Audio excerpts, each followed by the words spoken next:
Good evening and a very warm welcome to you wherever you may be. Thank you for joining us here on the Game of Two Halves podcast, powered by the Geelong Region Soccer Show and brought to you proudly by our major sponsor, The Gordon. My name's Tonchi Prusak and I'm with you for the final time in season 2023. And what a year it has been for local football. It's been a big year. It's been a massive year, in many ways a record-breaking year. And hopefully next year is going to be even bigger and better. But after tonight, we'll be taking a little bit of a break. We'd love to be back for season 6. It is our 5th season this year, but that will depend a lot on you, the football community, and of course, our lovely, lovely sponsors. Thank you so much for being a part of episode 125. As I said, it's been going now for 5 seasons. And tonight's show, the season finale, well, we've got 4 great guests. We were hoping to get a 5th one. We were this close to getting a 5th guest, but unfortunately, that was not the go. But today, we've got 4 guests for you. We'll be speaking to the chairman of the Geelong Region Football Committee, Mike McKINSTRY. We caught up with Mike a little bit earlier tonight because tonight they've actually got the AGM of the Geelong Region Football Committee as we speak. And so that is happening tonight, but we had a good chat with Mike, went for about 10 minutes, so we'll be airing that a little bit later on. We'll be joined by a former councillor of the City of Greater Geelong, and she was recently, in fact, on the weekend, awarded a prestigious honour of being the club chair or the club person for her club, Lara United. We're, of course, speaking about KYLIE GRZYBEK. She'll be joining us a little bit later on in the show. We've got a committee member from the Masters Summer League. They are gearing up for a massive, massive summer season of Masters football. And we'll be joined by SCREECH, who is representing the committee of the Masters Summer League. It's a bit of a tongue twister, isn't it? And certainly, last but not least, we'll be joined by John SIKETA. Now, if you don't know who John is, he's comes from a very distinguished family of football players, administrators, indeed referees, sponsors. The SIKETA family are very synonymous with football in Geelong. His father, ALDO, who's now well into his 90s, last week was inducted into the Croatian Soccer Association of Australia Hall of Fame. He was one of 3 co-founders of the North Geelong Warriors. And John was there by his father's side at a glittering ceremony in Adelaide as part of the Adelaide Australian-Croatian Soccer Tournament. And we'll be speaking to John about his father, Aldo, and his significant involvement with football here in Geelong. So we've got some great guests tonight. We were almost on the verge of getting someone from Geelong Soccer Club, but as we understand it tonight, the football department is finalising the contract negotiation with the senior men's coach.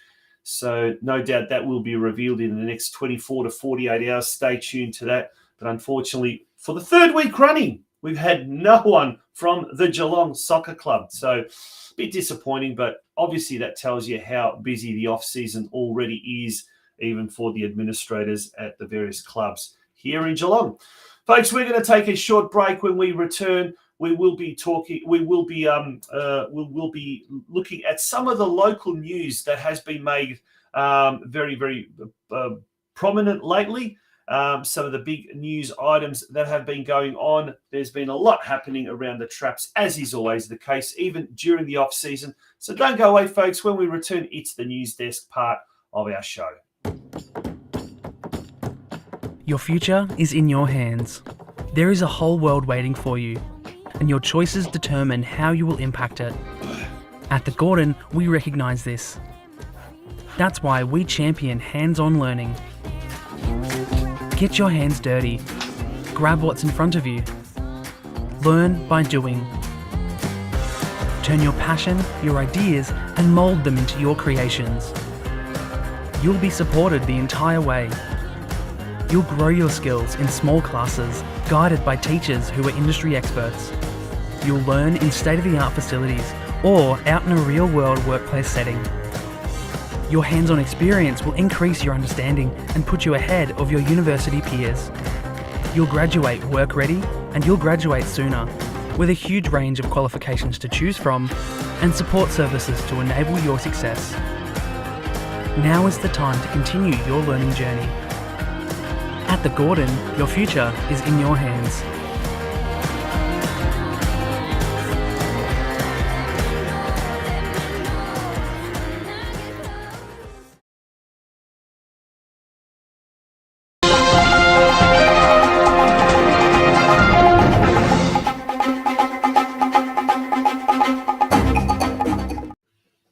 Welcome back to the Game of Two Halves podcast, and by all means, be active in the chat section. Pop your comments down, what you're thinking of tonight's show, what you'd like to see next year as well, and what have been some of your highlights, maybe even some of the lowlights of season 2023. We'd love to hear from you. We know we've got a very, very big passive audience. They love to listen in, and they're happy to do that, and that's fine, but we also love to hear from you from time to time, that's for sure. What's been making news? Let's turn our attention straight away to futsal. It kicked off last weekend, and we had a huge first week of football. There's still opportunities to get involved if you do go to the geelongfutsal.com.au website. But the Geelong Futsal Club Academy program kicks off this week. And look, there's still an opportunity for anyone interested to get involved with that. By all means, jump on board. There is the details. If you go to the geelongfutsal.com.au website, you'll find all of that information there.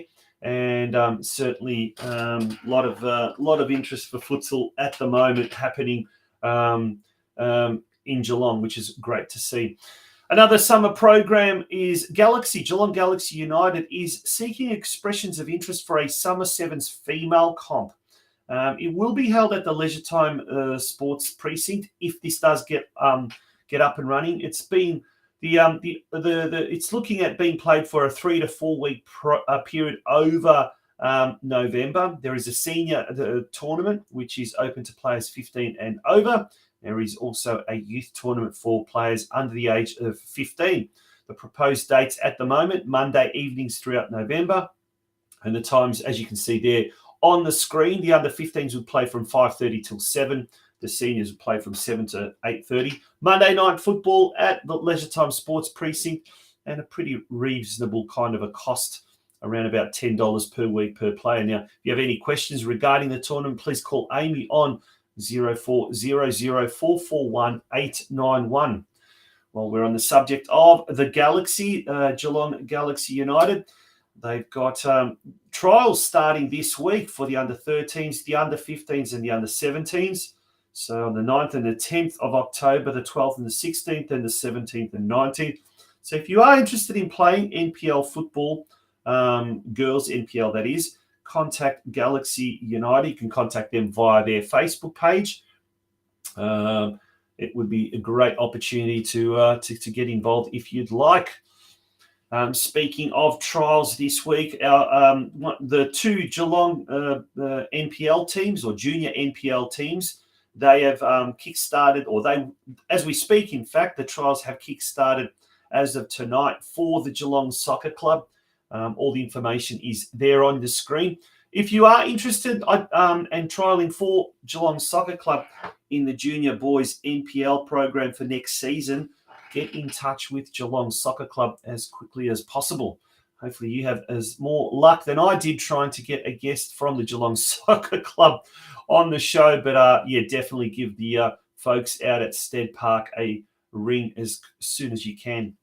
Now, speaking of the Junior Boys NPL program, North Geelong, they will be starting their trials tomorrow with the under-14s and then continuing next week with the under-15s, the under-16s and the under-18s. But there are some of the coaching appointments that have been made, some high-ranking coaching officials there, all out-of-towners, Ryan Williams from Ballarat, Sasha Pete and Martin Chorlach from Melbourne, although it must be said Martin Chorlach is a former Geelong boy and is in fact a former North Geelong boy. So it's great to see Martin coming back to Alco Park after many, many years of being involved in various footballing capacities, both here in Geelong and certainly up in Melbourne. So as I said, the junior trials for the boys and the girls NPL program kicking off this week at the Galaxy for the girls and Geelong and North Geelong for the boys as well.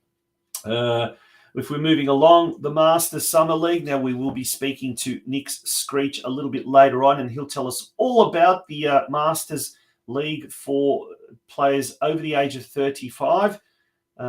If you are interested, contact the Masters Summer League via Messenger or through their Facebook page, or hold on for about another 20 minutes or so, and we'll be speaking to Nick Screech, one of the committee members from the Masters Summer League. He'll be talking to us as well a little bit later on as well.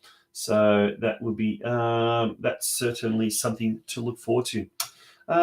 What else is happening as far as news? Well, Lara United on Saturday announced at its annual presentation night that the 2024 Eddie Wattach Club Person of the Year award was presented to former City of Greater Geelong councillor and long-time club administrator GRZYBEK.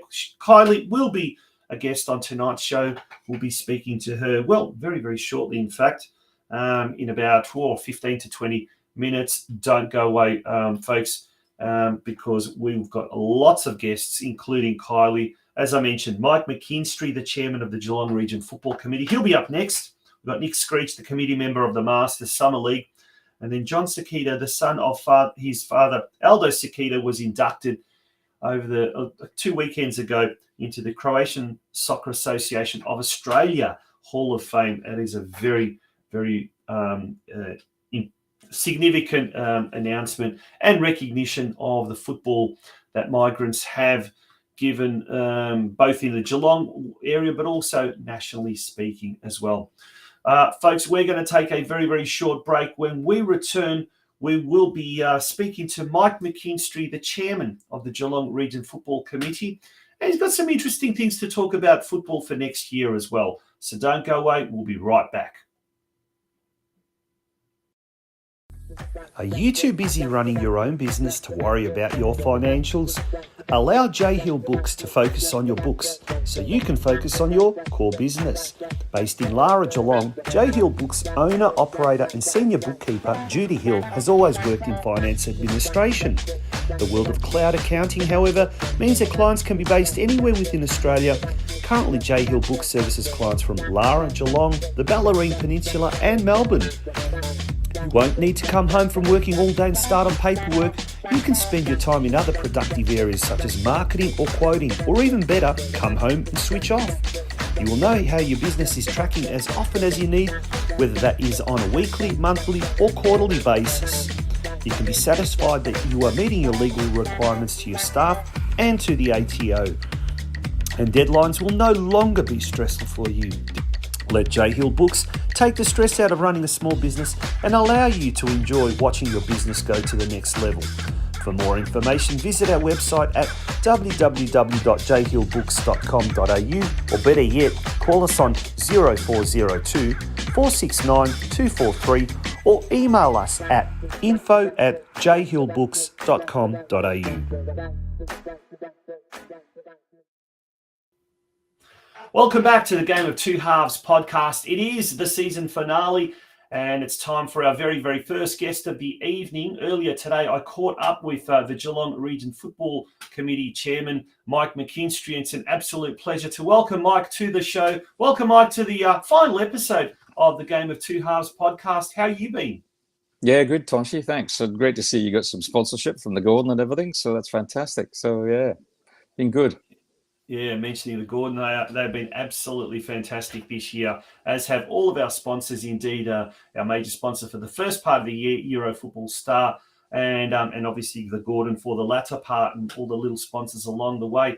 But it's been a big year. It has been a huge year on and off the field, Mike. But Geelong Region Football Committee has really overseen a massive year in many ways, more than just one way. But tell us, what have been your highlights, or what have been some of your highlights for the year as far as the local football scene is concerned?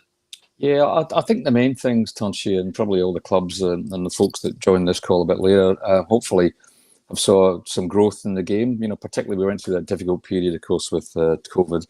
But it's great to see the participation levels coming back up. So we're now 5,600 plus in total that play, football week in, week out in Geelong, and that's great. And it's great to see the growth in the women's game in particular. And, obviously the Women's World Cup probably to some extent were a contributor to that. Although I'm hopeful that the Women's World Cup's going to inspire young girls to actually join in the coming season. So at this point in time, we're seeing growth coming through and a lot of strong conversation from the clubs where they're seeing a lot of applications in the early phase of this year. But it'd be interesting to see how it goes next year. So, but Geelong's really strong at the moment. It's been really good. We had a great country championships early in the year that was hosted by us last year, you might remember, and this year it was hosted in Ballarat, and we had a great turnout there. We had 4 teams that made it through to the finals. Unfortunately, as can happen in finals, it didn't actually go our way.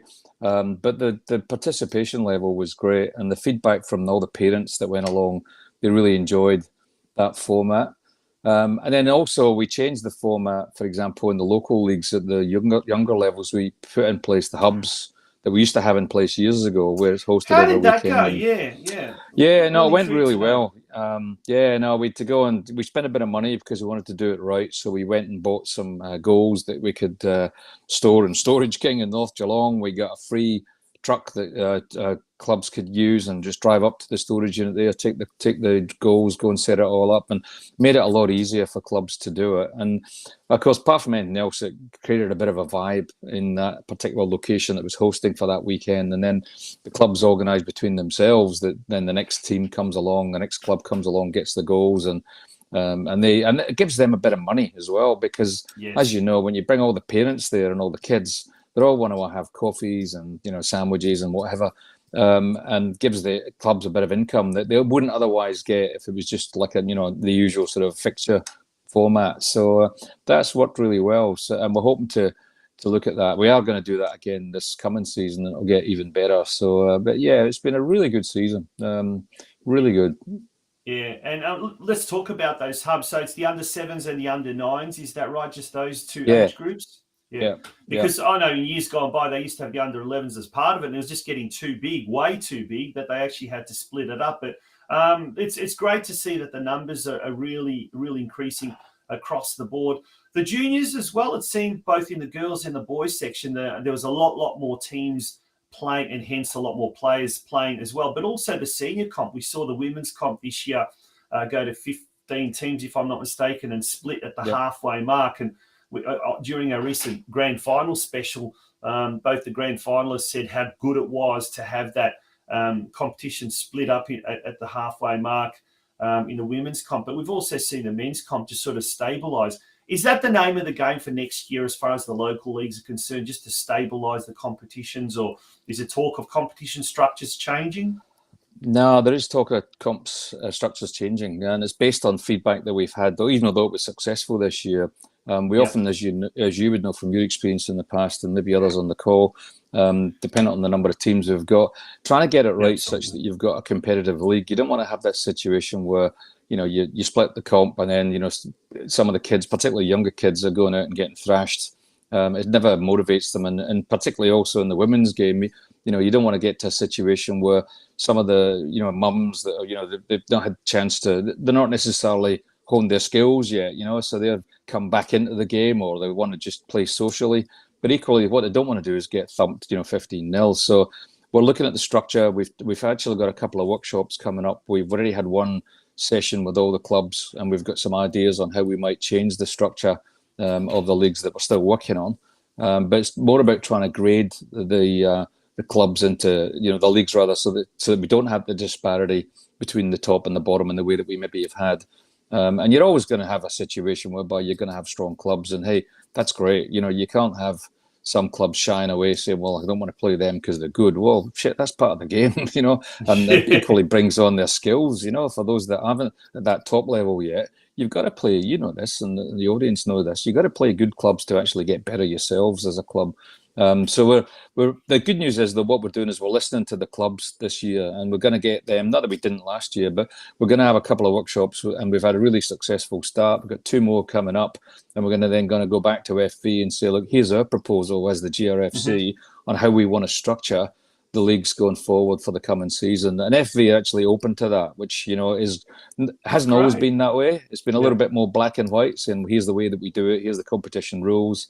But that and Simon Wrench has joined, and Fourier, of course, has left us, and Simon's in discussions with the team in FV about how we might want to approach it next year. So yeah, watch out for the space. We're hoping it's going to be even better. Well, that sounds really exciting, and certainly, as far as I'm concerned, I'm sure as far as most of our listeners are concerned, bring on 2024. But in the meantime, Matt, we saw this year 2 very, very important strategical documents being developed. One was the Victorian Regional Football Review, commissioned by Football Victoria. The other one was the G21 Soccer Strategy. That's one that has so many significant implications for football here in Geelong. What's the latest with those 2 documents? Let's take a look at the Football Victoria Regional Football Review. What's the latest with regards to that development, or the development of that particular review? Yeah, well, as it happens, part of the reason I'm joining you early is because we've got a GRFC meeting tonight, at which we're going to get some feedback on the status of that. So I'm not totally up to speed just yet, but I know that they've reached out to all the key stakeholders. I know I was interviewed going back a couple of months ago now, and we sort of provided feedback on things that were, if you like, were working well, and things that needed improvement. And I was encouraged that FV were listening, and also the fact that they've put in place an independent body to actually do the interviews and then consolidate the feedback. And that way, it's not like FV leading the witness, if that's the right terminology. It's actually somebody else saying, here's what clubs and associations and the GRFC, for example, provided the feedback about what needs to be done to improve the situation going forward. So I think it's a start. We haven't got to the point of implementation yet. I think they're on the point of consolidating all of that feedback. And I haven't seen any sort of final report. So I might know a little bit later, maybe at the early part of next season when we talk again. Clearly by then we'll know what FV's findings have been. And I'm sure it'll be circulated to everybody between now and then. Yeah. And the G21 Soccer Strategy, obviously the period for consultation or providing feedback has passed. What's the next stage in that? Where are we at with regards to that? Yeah, look, I mean, I know that we've talked about this on a few of the calls that we've had over the last few months, but it's a slow process, unfortunately, and sometimes dealing with local government can be. They're at the point now where they've consolidated all the feedback, and I've read through a lot of the feedback as well on the document itself, and it's all largely been positive. I think the fact that there is a strategy in the first place, because it's been lacking, is really important, because it's a bit of a touchstone that people can go back to and say, well, what are you trying to achieve in the local region? And it's all detailed there for people to read. And I think importantly, we've got to keep it live. But where it's at right now, we're just waiting on the adoption by the local governments. And obviously the G21 Geelong's clearly the biggest participant in that, but clearly we've got to get all the other LGAs on board as well.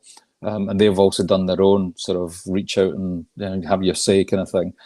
So that's been consolidated by Inside Edge, the company that was engaged to do the work for us between ourselves and FV. And again, it's been good to get an independent body equally in the same way that FV have done, because they can consolidate things in a way that that is open and transparent, and share that with everybody, warts and all, and good things too. So hopefully the next stage basically is for the local governments to the councils to adopt it. And that then means that as we go forward and start to make applications, and clubs make applications for example, investment and support, they can refer to the document. And we've already had one of the clubs do just that. In fact, in a recent grant round, they referred back to specifically the document, and that way the as it received by, and this was the case of Geelong, if they received the grant application, they can cross-reference, oh yeah, this relates to that, that's consistent with the strategy, that makes sense. Yeah. So it's already paying some sort of dividends even before it has been finalised and released, so to speak. But that is good news. And look, mate, it certainly looks like there's exciting times ahead for football here. But 5,600, geez, let's grow that number and hopefully hit over 6,000 next year. Wouldn't that be a milestone figure? Yeah, wouldn't it? That'd be fantastic, wouldn't it? Yeah. Absolutely. Mike, thank you very much for all of your support, all of the collaboration in 2023. It has been a big year. We're gearing up for an even bigger 2024. Look forward to catching up with you in the next season, in the new year. Thanks, mate. And thanks to all the clubs and that all put in week in, week out, and the families and, all the people on this call know it's not easy to organise things. So hats off to the presidents and all the committees that are out there, volunteering, and in terms of their day job, they're busy as well. And but it's all for, trying to grow the game and hopefully excite the kids as they then progress into adults and we have a bit of fun. Absolutely. Good on you. Thanks for that, Mike. All right, mate. Bye-bye. Mike McKINSTRY, the chairman of the Geelong Region Football Committee. We'll be back very, very shortly with our very, very next guest. Don't go away, folks. It is the Game of Two Halves podcast, powered by the Geelong Region Soccer Show and proudly brought to you by The Gordon.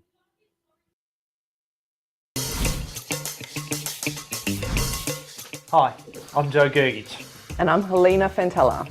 And welcome to our family here at Harcourts.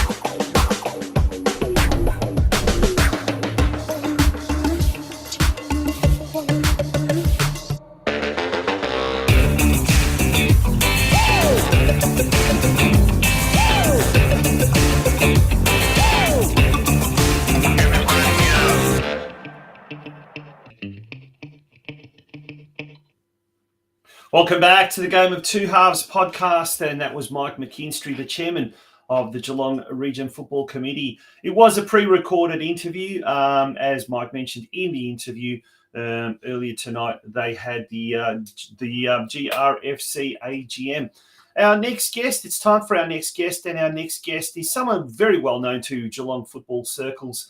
She was the former City of Greater Geelong councillor, but I guess more importantly, she's been heavily involved with her home club, Lara United, so much so that on the weekend she received a major accolade at the club's annual presentation night. It was the I believe it's pronounced the Wattach Award. I'll get that corrected if I'm wrong. And the recipient of that award and tonight's guest is GRZYBEK. Good evening, Kylie. How are you? Welcome to the Game of Two Halves podcast. Thank you. Thank you for having me. Now, did I pronounce that right? Eddie Wattach? Eddie Wattach. Wattach. There you go. Eddie Wattach. Now, it's obviously a very prestigious club award for everyone at Lara United. Only one person receives it each year, and you received it this year. How did you feel when you were firstly nominated and then told that you would be receiving that award? I was very surprised because there was a huge group of people that were nominated, and we have an amazing group of supporters and also volunteers at the club. So, I'm humbled. I'm following in some really great footsteps. One of your sponsors, Judy Hill, is a former Eddie Wattach Award winner. My husband, Paul, has received it. And there's many, Linda Degani and Michelle and Andrew Harvey, they've all got it over the years, and they've just done so much for the club. So I'm in good company. Yeah, as we spoke, as we saw just moments earlier, Mike McKINSTRY was talking about and he, pretty much paid tribute to everyone involved at Clubland. And you've been heavily involved in the community, obviously through the city of Greater Geelong. But behind the scenes at a club like Lara United, there is just so much work that needs to go on. And I guess now is the off season where a lot of clubs get a chance to sort of, parents and players and whatever rest, but the administrators don't. This is probably one of the busiest times, isn't it, with the end of season functions, AGMs, etc., preparing for next season. Tell us what happens behind the scenes at a club like Lara, typically around about this time of year. So about this time of year, we're starting to already lock in, our coaches and our, team managers, putting expression of interests out. Unfortunately, we're losing Ryan Horrocks this year, for example. So we're looking to recruit specifically, for our women's section. We've already locked in, Eric Lawrence and Dale Gaynor for next year for our senior men's. And then, we've got capable hands with Kerry Maleza leading the mini roos and Colin leading the juniors to try and get all of those coaches and things locked in. And I think if I was just to say a word quick about, unfortunately, Eddie Wattach passed away this year. And so as a club, we sent our condolences to the family, but it just makes it a little extra special this year to win that award in his memory. Yeah, absolutely. For those that don't really know, tell us a bit about Eddie, what he did and how he was involved at Lara. He was a really large figure at Lara United, and I never personally got to meet him. Paul did, and he talked about some of the amazing things that he did at the club, and I'm sure there's so many things that we could say about him. But his family were really humbled when the award was named after him, and we do just send our condolences to the family, and we will always remember those people on that award that have done an amazing job at the club, and it's named in his honour for that particular reason. Yeah. Now you mentioned Paul, your husband, who's also the president there as well as your two sons. There you are. There's flanked by the family. You're like the smallest one in the family, aren't you? I am. Yeah, they there seem you go. To be towering over me at the moment. They're all really, this year they got to play in the same team together, and it was a really good for me to see my husband and my two boys playing in the same team, just the camaraderie in the team. Really, at the presentation night this weekend just gone past, Paul was really happy because he got 3 votes in a game. So he, I don't know whether it was for participation or for skill, but it was really exciting. And, everybody's really supportive of all the family. And that's what our club's about. It's a family club. We really support everybody as a family. And I think that's the draw card coming to Lara. Let's talk about Lara first, and then we'll talk about the wider football region in general. But Lara's been around now for quite a few years, but the growth, particularly in the last few years, and the development of the facilities have been absolutely fantastic. It really, really is a fantastic club and a great atmosphere at the club. Behind the scenes, as we've said, there's so much goes on. But what are some of the exciting things that you're looking at either the short, medium, or long-term future down at Lara Recreation Reserve?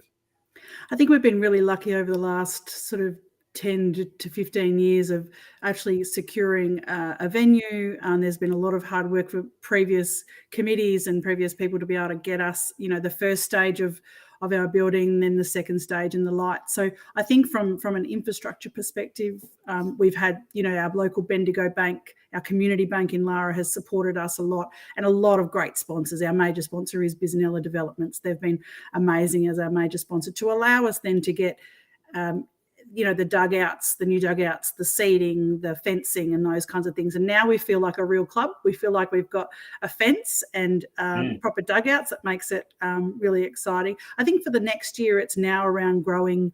Our mini roos have grown exponentially this year, and I'm assuming next year will be nothing short of amazing growth there. So I think a lot of the efforts are going to go in the juniors and mini roos next year. We're also, again, seeking promotion for our State League men's team, and it's about consolidating for our State League women in State League 1. Again, we've mid-table this year, so we're really looking forward to we're not looking forward to a new coach, but we are looking forward to a new coach, if you know what I mean. And I think we want to see how that can and take us to the next stage. Yeah, no, exciting times ahead. And if anyone who does know Lara, there's estates popping up left, right, and centre, and the amount of people living in Lara nowadays is just so much more than there was even 5 years ago. So that growth is certainly going to be even bigger, I think, in years to come. But KYLIE, in your role as councillor of the City of Greater Geelong, you got to really get to know all of the football clubs, all of the sporting organisations, but most specifically all of the football clubs in the northern suburbs.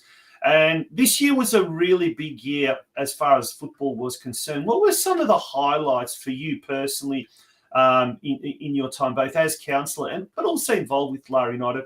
What were some of your big highlights this year? Yeah, I think a couple of things. One was, seeing Coraio's new facilities going up, and that was really, well overdue. And I think it's my councillor colleagues. I know, Anthony Aitken and Eddie Contel. We created a little team there of football-minded people, and I think we were able to really steer the clubs in the right direction to get the right things in place so that these kinds of things can happen. I think, John Aaron was always a very big supporter of soccer, and so, set up some really good things that Ella George will now take and run with. But that was a really proud moment. I think the other proud moment for us is, not only helping people in my region, but if you think about Breakwater Eagles, and I spoke to Tyler and Jim over the last little while, and we were able to just really set them up in a position where they were able to then put their expression of interest in for Howard Glover and move to a facility that is really they're now just going to grow from there. So I think, not only within my region and with my ward, but I think as a councillor for the City of Greater Geelong, just those kinds of assistance that we can help those clubs with. And I'm really sure that they will continue all the councils will continue to support soccer in the region. Yeah, certainly 2024 looks like being a very, very exciting year on and off the field in many ways. We talked about the growth. We've talked about, with Mike McKINSTRY in particular, we talked about the G21 soccer strategy and the Football Victoria regional report. In its current format, are we, the clubs and the football community, are we ready for this growth that's going to come that we expect will come on the back of the success of the Women's World Cup? I think the clubs are ready. I think what we need to do is talk about infrastructure, because every club now goes to say, well, at Lara, we've got 2 pitches. We would always be happy with another couple of pitches, and it's just around training times and wearing out the pitches and all of those kinds of things. So I think every club's having those conversations. I think, we always say, oh, gee, we won't be able to cope with many more people, but we always seem to make it work. And I think, we've got a really good range of clubs in Geelong and the broader region. I'm sure if you wanted to have a game, you will get a game somewhere. And that's what we want to make sure, that anyone that wants to play can play. Our growth from last year at Lara was, we were looking at 100 more than we had the year before. So I'm anticipating another, smaller growth, but not too big. It's just finding volunteers. It's just the hardest thing. Absolutely. Coaches and team managers are really hard to come by. Yeah, 100%. Totally agree with you there.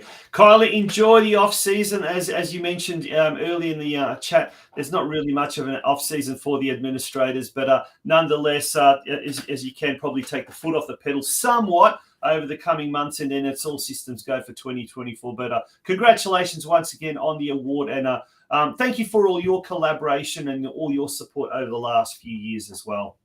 Thank you, and just a thank you to you. I mean, it's hard work, I know, but this show just really provides the opportunity for clubs to really, show what they can do, and really provides the news and the updates on the league. So we really appreciate your hard work, and we'll continue to support you and your show into the next year.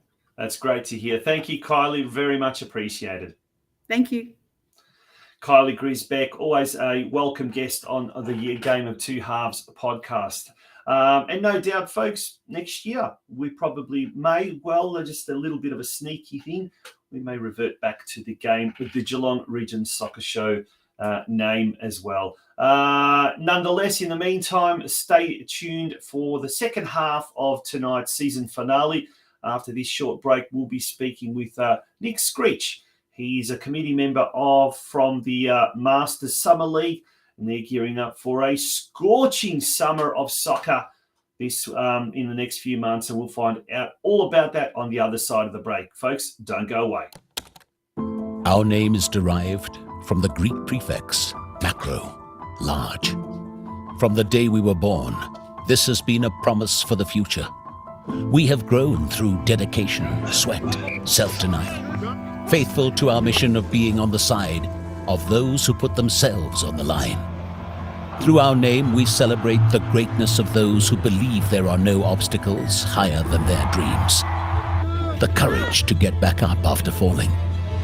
The obstinacy of believing until the end. These are the values embedded in our logo. The Macron Hero. It's a celebration of sacrifice and tenacity. Up until your personal victory, until your arms are in the sky. Become your own hero.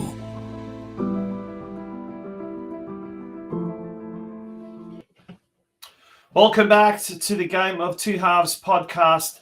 And a big thank you to all of our sponsors for this year. A massive shout out to Scotsco Lighting, Euro Football Star, which was our major sponsor for the first, pretty much most of the first half of the year. J Hill Bookkeeping, Mist Heating and Cooling, Futsal Ballarat, which was the basically runs the Geelong Futsal Company as well. Macron Victoria, Harcourts, North Geelong, massive shout out to them as well. And certainly, last but not least, a big shout out to our major sponsor now, the Gordon. Without the Gordon, we would not have seen our season 2023. Before we get to our next guest, just a quick community announcement on behalf of Geelong Rangers Soccer Club. A massive thank you to from the bottom of our hearts to everyone that helped out with this year's Sophia's Day. The Rangers raised $10,561. That is a phenomenal amount, and that amount was donated to the Challenge and KYLIE Kids in Sophia's name on behalf of the Geelong Rangers. And there's a message there, whether you made a cash, raffle or wine donation, you attended our fundraiser, you purchased one of Conker's famous Sophia shirts or beanies, you worked in the canteen, or you worked behind the bar. Thank you so much. That is from the Geelong Rangers Soccer Club. Well done to everyone involved in this year's Sophia Day. Well, it's time now for our next guest. It's our third guest, and they've been now running for 4 seasons, and the Masters Summer League started off as a bit of a social competition, but it's evolved into a fully fledged off-season competition filled with lots of soccer, lots of banter, lots of injuries, dare I say, as well, but a lot of social element to it as well. It is the Master Summer League, and to tell us all about it is a member of the committee, Nick SCREECH. Nick, good evening and welcome to the show. How are you? Good evening. I'm very well, thanks, Tonchi. And great introduction there. It's not often the Masters football gets called scorching summer of soccer. So being described in dynamic terms like that is, we're very grateful for it. Thank you. Well, they are predicting it is going to be an El Nino effect over the weather patterns this year. But with the Masters, once the older players, they cross over the white line fever, it is blistering action, and I tell you what, it certainly turns back time. But mate, tell us a little bit about, for those that don't know what the Masters Summer League is, enlighten us. Tell us a little bit more about what the Masters Summer League is. Yeah, so it's an over 35 summer soccer competition or football competition. It's currently men's, but if there was enough interest in the future, there's always openness to doing something for the women as well. Hopefully the Women's World Cup will prompt some interest there. As you mentioned, like, it's very social, it's a lot of fun, but it's also competitive. When you get a load of blokes that thought their careers had gone by and pulling their shirts back on and crossing that line, it can the clock winds back quite well and easily. We have between 10 and 12 teams from around the Surf Coast, Geelong and Bellarine regions, and you've got a really good mix there. And I think one of the key things about it, and what makes it such a good, fun competition from my point of view, is all the games are played at the same venue on the same day. So you got 10, 12 teams there, all playing. There's a great atmosphere. People can get around, get to know each other. And as you alluded to there, there are some light refreshments during the course of the day. Just on that, on most match days, we have the beer truck from Brewery Colo comes along. They're very pleased to say they're returning as our major sponsor for this year. So they're absolute legends. They come along with their beer truck and help everyone enjoy the day as much as they possibly can. So what else is there? We have a physio on hand, which is yeah. Is there a first aid station? Yeah, there is. We've got a physio that applies just the right amount of encouragement to get you to go and do what you like. I'll tell you a very quick story on that. Last year, I started off playing. I went over after 15 minutes and I twisted my knee, and she came on. She said, "You will go to the get a scan on Monday, won't you?" And I was like, "Yeah," and kind of done what middle-aged men normally do, and was brushing it under the carpet. But that came back to me, and I went and got a scan, and I discovered I'd actually done something semi-serious. So it's great to have them on hand. It really is. She plays a great role getting the competition up and running and keeping us all moving. I mean, probably the most important part about it, though, and the purpose of the Masters Summer League is to promote an environment where we can all get out there and look after the physical and mental well-being of all the players in the region. And while we're doing that, what we try and do is raise funds for charities and good causes that are aligned to that. So they're really the key reason for us being there. But we get to have a lot of fun, a lot of good times while we're doing it. Mate, you mentioned your involvement as a player, and you had that little bit of an injury, but you decided also to get a little bit more hands-on involved in the actual running of it. And tell us how that came about, and who else is involved in the Masters Summer League from a committee point of view, if you like. So committee point, we've got Ross Abraham, Simon Blanche, and Barbara Cara. They were the guys that set it up initially, and since I've got closer to it, quite frankly, it blows my mind how they managed to do it for the 4 years that they've done so far. This year, they've brought in, I think there's 6 or 7 of us that have come in to help them, and we've all got allocated areas of responsibility. So now we've divided the work up, and you'd like to think, as well as taking pressure off of them, it helps us to do things more thoroughly anyway. So, really excited about the new season. I myself look after sponsorship and merchandise. So, if anyone out there wants to come and join us and sponsor the competition, please reach out. We'll be happy to talk to you. It feels like it's coming together really nicely. I'd not really. I mean, we turn up in January, play a few games through to March, and I hadn't even considered what goes on in the background. And this year, everything's up and running, and people are working on it now. So it just goes to show how much work it takes to put something on like this.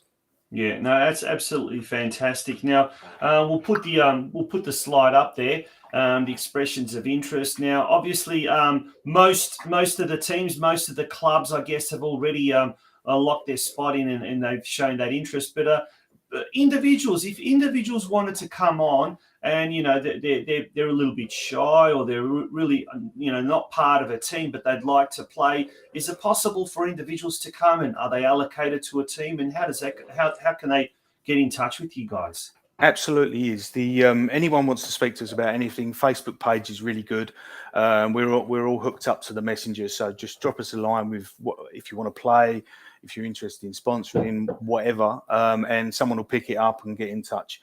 What we tend to do is we've got a bunch of teams, as we say. You've got groups of players there that are sort of well attended, but we start to fill other teams up as we go along as well. So if you don't know anyone, you're new to the region, which is a bit like me, really. I only moved down to to Port Arlington probably 3 years ago now. And when I did, I wanted to meet some people.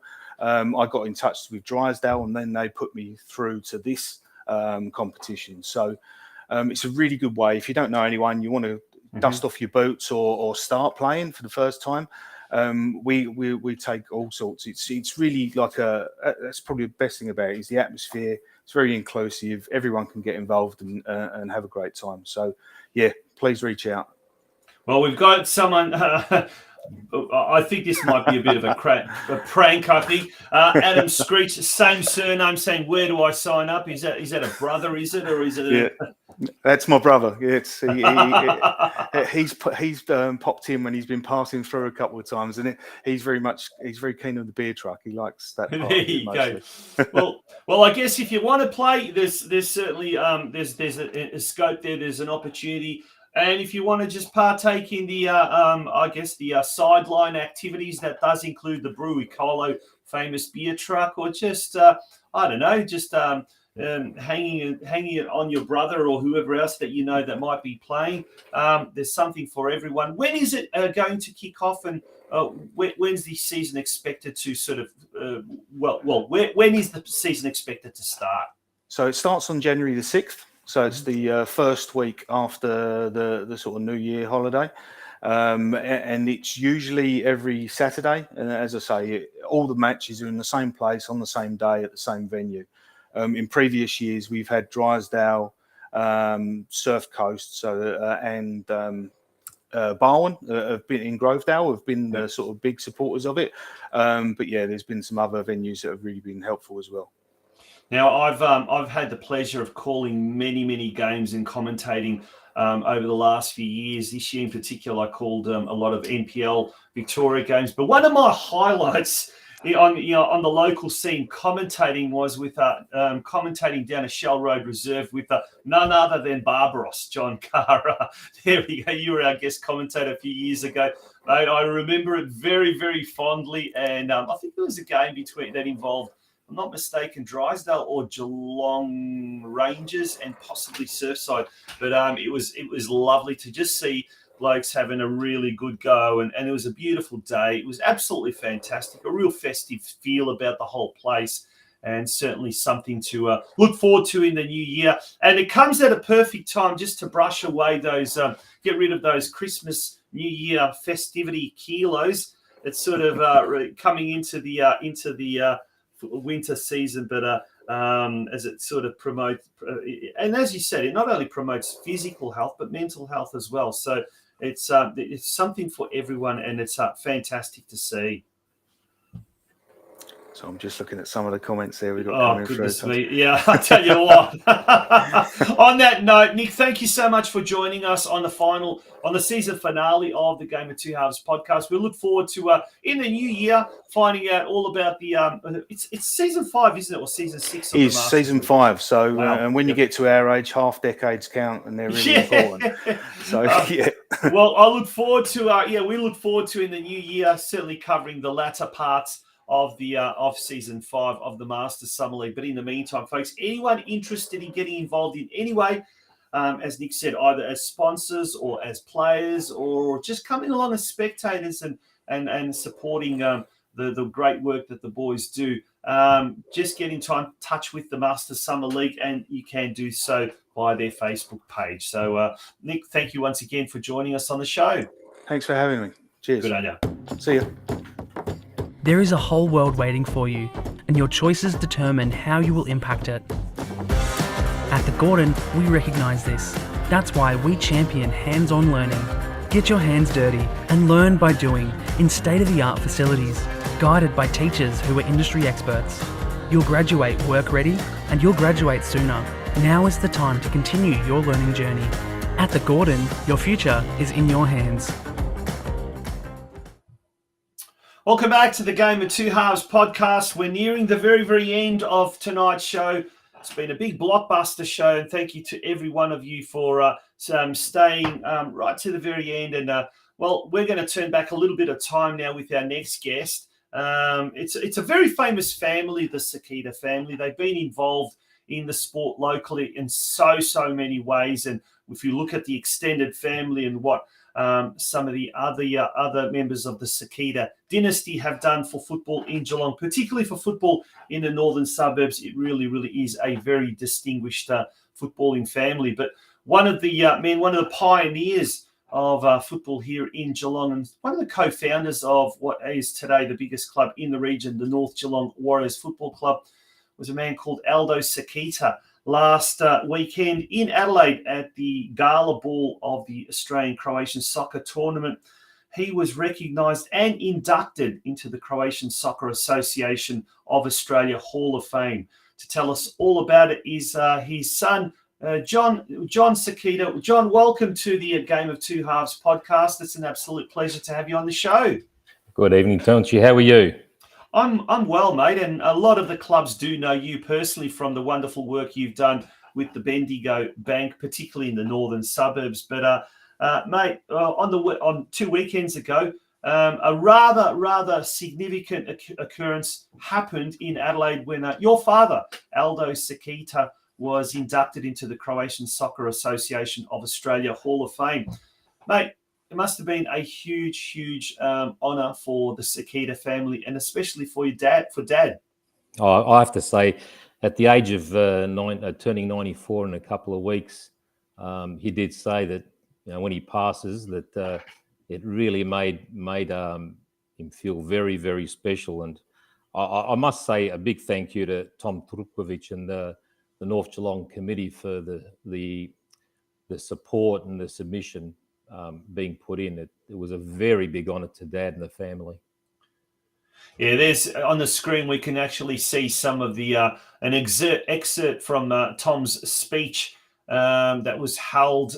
In fact, Tom was very willing to come on the show tonight to talk about this, but he's actually got a graduation dinner at St Joseph's College where he is a teacher. But turning back the time, if we go back to 1967. There were 3 founders, Mirko Hrkac, Ivan Cesar, and Vinko Radojevic, and along with ALDO SIKETA, who's there in the middle there, involved in the formation of what has become the North Geelong Warriors Football Club, a huge club that has contributed so much to the footballing landscape here. But the SIKETAs are very well known, and there's so much has been involved. Your brother Mario was for many years a futsal referee. We've had Stephen SIKETA, a cousin who was running the Mini Roos for many years. Cameron as well has been a coach for a long time. John, soccer's just part of the SIKETA DNA, isn't it? Oh, very competitive. On top of that, there's 7 brothers and sisters, and I'll take 5-10 seconds of your time. My sister Tony and her son Ben played. Mario, his son Chris and Mike, and his grandson Cooper and Keanu played. I played. My son played. My daughter Eleanor played. My sister and sisters Felicia and Aldana played. Anthony played. My brother Jason played, and his 4 children are playing at the moment. And I believe Marlee is down at the Victorian Championships. So, yeah, we're very competitive, and we love our sport and soccer in particular. There's a photo of the Victorian girls under-16s team that is playing currently up in Wollongong, I believe, at the Australian Championships. Marlee is in the back corner on the far right there, and she's the goalkeeper on the right-hand side in the orange. So, and she's been doing some wonderful things for Geelong Galaxy United this year. In fact, I think she made her senior debut this year, if I'm not mistaken, John.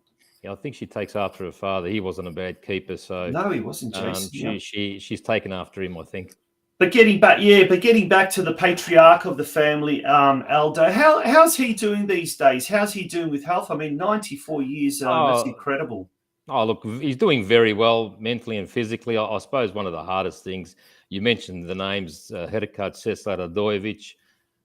Sadly, they've all passed, and he had great friendships, great memories with them. And, as time passes, a lot of those people pass away. So I think that's catching up with him a little bit. But they were very good times in his life, and he made a lot of friendships and, like I said, a lot of great memories with those people. Now, mate, your involvement with the Bendigo Bank, you got out and about and got to know a lot of football clubs, particularly in the northern suburbs, and you would have met some wonderful club people throughout your meetings and interactions. We've got a really rich kaleidoscope of football identities here in Geelong, but mate, do we do enough to document the history of our great sport here in this great city of ours? Oh, look, I know Roy Hayes done a lot of work with the history of Geelong, Geelong in particular, Geelong soccer. But I've always said, whether it's, I remember the Corio Soccer Club, who's just 100, 200 yards down the road from where I live. Their history, I think, of the days where I think the German community was running it is completely gone. You wouldn't know any of that, and I think it's a little bit sad that not just North Geelong, but a lot of the other clubs, the founding members. I don't know how much work's done to remember those people. I think I always say we could do a lot more, and sometimes if we don't act now, the opportunity will be lost. That's for sure. But John, thank you very much for coming on the show to talk about your dad's amazing achievements and that of your family. And I guess you're our last guest for 2023. But thank you once again for coming on the show. Really appreciate it. Thank you very much for your time, Torch, and I wish you all the best with next year. Good on you. Thanks so much for that. Cheers, mate. Bye-bye. Bye-bye. John SIKETA. And what a way to round out 2023. Once again, thank you so much to all of our sponsors this year. Thank you to everyone that's tuned in, especially a big thank you to all of our guests. When you think about it, 25 shows. It's been a huge year. Now, if you've missed some of our guests or would like to just catch up over the summer season and get you a little bit of fix of local soccer, go over to our YouTube channel, the Geelong Region Soccer Show YouTube channel. All of our episodes from this year and previous years are on that channel, and it would be great. It would be great for you to come along and just maybe have a look at what we did throughout the course of 2023. Once again, thank you so much to everyone that has, in any small way, big way, helped the Game of Two Halves podcast this year. We hope to be back again in 2024 for what promises to be a massive show. Until then, we'll all take a well-earned break and recharge those batteries. But I cannot thank all of our sponsors, all of our guests, and especially you, the viewers, more. And it is very heartwarming when people come up to you and say thank you so much for what you do for the Geelong football community. In 2024, I am looking for another co-host, so feel free to drop us a line via our Facebook page if you are interested in coming on board. Folks, on that note, good night, and hopefully see you back in 2024. Bye-bye.